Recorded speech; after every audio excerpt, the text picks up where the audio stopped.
साल जे आख़िरी ॾींहं ते मेड़ो मचाईंदड़ अवामी प्रेस क्लब वारनि जे सथ खे सामी मेमन साहब खे जस हुजे जंहिं हिन फिटल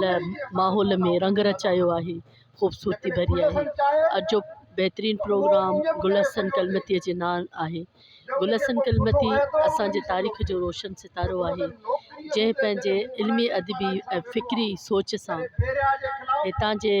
मसइलनि, हितां जे तकलीफ़ुनि अहंचनि ते लिखियो, हितां जे तारीख़ ते लिखियो ऐं हितां जे हर मसइले ते आवाज़ु उथारियो पंहिंजे कलम ज़रिए। अॼु मलीर में मां सम्झां थी अहिड़े अदीब दानिश्वर ऐं ॾाहे जी कमी ज़रूरु महसूसु थी रही आहे ऐं असां चाहींदासीं त